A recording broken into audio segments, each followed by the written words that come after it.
Bienvenue dans notre podcast Nos collaboratrices ont du talent. Pour ce quatrième épisode, nous accueillons Sophie Pontier. Bonjour Sophie, Bonjour Héloïse, est-ce que tu peux te présenter en quelques mots? je m'appelle Sophie Pontier, j'ai 26 ans et je suis préventrice santé sécurité chez Action depuis 2022 et je travaille dans la région lyonnaise. Ok. Et pour devenir préventrice sécurité, quelles études tu as suivies? J'ai plutôt choisi mes études en fonction de ce que j'aimais. À l'époque, je ne connaissais pas ce métier de préventrice santé sécurité en entreprise et j'ai plutôt fait un bac scientifique car j'étais à l'aise avec les maths, la physique et la biologie. Et puis j'ai fait une licence de biologie et un master de santé publique. J'ai voulu travailler dans le domaine de la santé parce que, j'aime le contact avec les gens et améliorer leur quotidien et ce master de santé publique, mène plutôt à travailler en tant que enseignant-chercheur, ou dans des institutions, publiques, dans des maisons de retraite, notamment et je préférais, plutôt travailler dans le secteur privé, donc j'ai choisi de faire mon stage de fin d'études dans le privé. Tu as eu un beau parcours.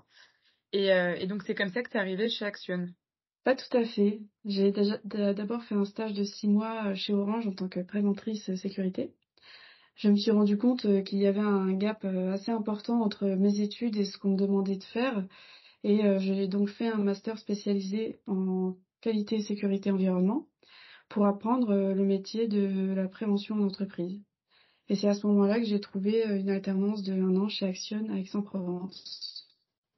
Et qu'est-ce que tu faisais en alternance chez Action? Ma mission principale, chez Action en alternance était la mise à jour du document unique, d'évaluation des risques professionnels. Il s'agit d'un document réglementaire qui permet d'évaluer les risques encourus par chaque salarié en fonction de son métier. On y détermine quels sont les risques les plus importants sur lesquels on doit travailler et ça nous permet d'établir un plan d'action. Pour y arriver, j'ai interrogé environ 70 personnes, à travers des ateliers pour comprendre quels sont les risques, auxquels ils étaient confrontés, au quotidien. Très bien. Et au quotidien, concrètement, quelles sont tes missions? J'ai 3 types de missions principales. Le premier type, ça va être de mener des visites sur le terrain régulièrement, en binôme parfois avec des opérationnels, afin de vérifier que les règles de sécurité, elles sont comprises, appliquées et aussi adaptées à la réalité du terrain. Ma deuxième mission, ça va être, l'animation autour de sujets, sécurité.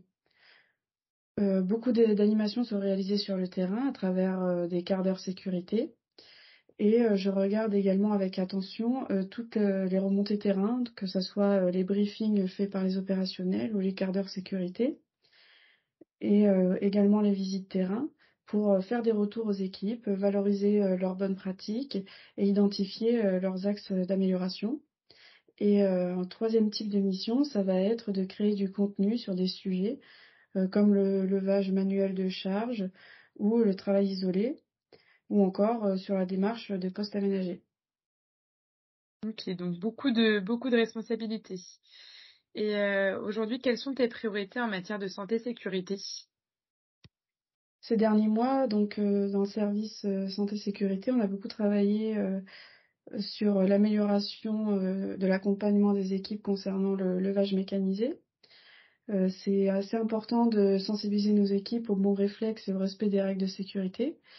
Une autre thématique clé, c'est aussi le repérage des réseaux enterrés pour éviter, notamment les coupures de réseaux électriques et des canalisations d'eau lors, de chantier, mais aussi éviter, les risques, d'électrocution ou, d'explosion de conduite de gaz. OK. Et là, si tu devais parler de ce que tu aimes le plus dans ton quotidien au travail, qu'est-ce que ce serait? J'aime faire en sorte que chacun puisse travailler dans de bonnes conditions et mon idée à travers ce métier, c'est, de poursuivre vers ce modèle où la sécurité est un allié de la productivité et de la performance, de l'entreprise. J'aime aussi beaucoup échanger avec, les personnes, sur le terrain, apprendre d'eux en permanence et j'aime aussi l'idée d'être, identifiée comme préventrice, santé sécurité et que, une relation de confiance, s'installe, petit à petit avec les opérationnels. OK. Et comme là, on est sur des sujets de féminisation de nos métiers dans le numérique, qu'est-ce que tu aurais envie de dire à des jeunes filles qui aimeraient faire ce métier? D'abord, je suis très contente de témoigner aujourd'hui car, il y a quelques années, je connaissais pas du tout ce métier et j'aurais bien aimé tomber, sur ce type de communication et c'est un métier, en fait, où on ne s'ennuie jamais. Le métier de préventrice, c'est en constante évolution car, ben, les techniques de travail sont en constante évolution et donc on va avoir, les risques, qui sont associés à nos techniques de travail qui vont évoluer et donc c'est ce qui nous permet, en fait, de se réinventer, constamment. Et des innovations apparaissent, notamment, dernièrement, on a eu la possibilité de tester, des exosquelettes, afin de limiter la charge physique, du travail.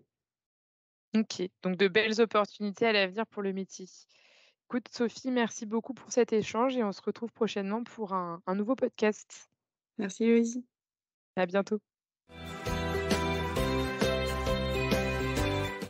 Merci d'avoir écouté ce podcast. Si vous avez apprécié, n'hésitez pas à partager et à vous abonner. Et pour plus d'informations, retrouvez-nous sur action.com. À bientôt!